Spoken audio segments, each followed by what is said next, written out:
How's it going, guys? My name is Luis. Hope you guys are having a great day. I just got done playing Sonic Forces on Nintendo Switch and PS4, and I want to give you guys my first impressions on what I got to play today at E3. Sonic Forces is a new Sonic game being developed by the team that brought you Sonic Colors and Sonic Generations. It actually combines 3 different types of gameplay: classic 2D platforming with classic Sonic, more modern speedrunning with modern Sonic, and a combination of the two gameplay with a custom avatar character that you can create. Now, like I said before, I played both the PS4 Pro version and the Nintendo Switch version, though it was really hard to capture Switch gameplay because we were forced to play it docked, we couldn't play it portably, and then the rep that was there for the demo kept getting in the way of the TV when I was trying to record it, so the gameplay isn't the best either, so my apologies for that. I'm going to do my best to describe the gameplay for you guys though.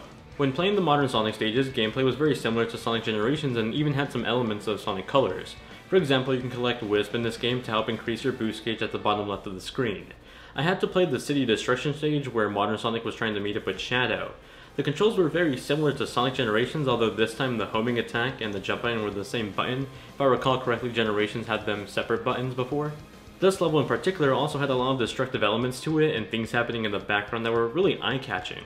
While I would say that Sonic Generations and Sonic Forces had pretty interchangeable gameplay mechanics, I felt that Sonic Forces kind of felt more loose when controlling modern Sonic than compared to Sonic Generations. Sonic Generations felt more tight, if that makes sense, while I could more loosely move around Sonic in Sonic Forces. For the classic Sonic stage, gameplay was again very similar to that of Sonic Generations, though now with the ability to drop dash.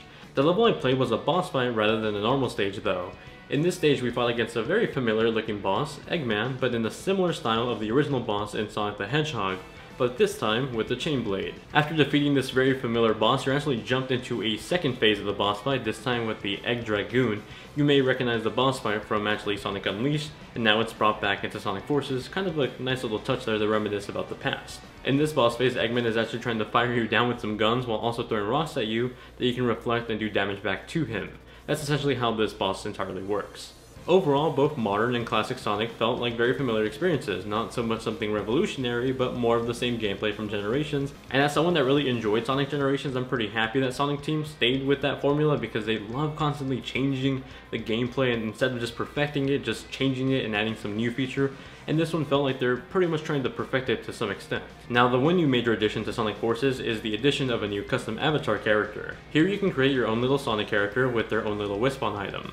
This item is powered by Wisp and acts not only as your attack, but also as your way to traverse the stage. The combination of the custom character you build along with the weapon you equip pretty much dictates on how the gameplay is going to feel, whether it's more like modern Sonic, more like classic Sonic, or a combination of both. Now, I did keep a close eye on the environments of the modern Sonic stage when I was playing the Nintendo Switch version. Textures on the buildings were very low quality. There were a lot of jaggies on pretty much any object in the background of the level, while the ocean shot in the background was generally really blurry. To be blunt, the Nintendo Switch version really looks low quality when stacked up to the other console versions. Environments really take a hit on the Nintendo platform. I do want to note though that I only got a chance to play the game in dock mode and I didn't have any chance to play it in portable mode.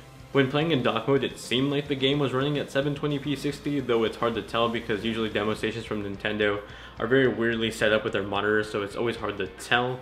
Though of course it's going to look worse than the PS4 Pro version, though I think it looks significantly worse in dock mode than people expected it to look. For those wondering though, on PS4 Pro the game looked really great. It looked like it ran at a solid 1080p 60, and I didn't get a chance to play the Xbox One version, though I did see other people playing it and it seemed like it was also running at 1080p 60 or at least 900p 60. Again, it was hard to tell since I didn't actually get a chance to play that version. In the end, both versions of the game are pretty much the same game, gameplay-wise and mechanic-wise. There aren't any compromises when it comes just to the core gameplay. You're not missing a certain feature on the Switch version that's on the PS4 Pro or Xbox version. Though when it comes to the visuals, of course there is some sort of compromise, though I think the compromise is a greater deal than most people expected than with the Switch version. But those are my first impressions of Sonic Forces on the Nintendo Switch and the PS4 Pro. Let me know what you think of the game based on what you've seen online in the comment section down below. Also comment down below any games you want to see covered like in this video format, but for other E3 games that I can play, and I'll do my best to do so. Thank you all very much for watching, hope you guys have a great day, and I'll see you all in the next one.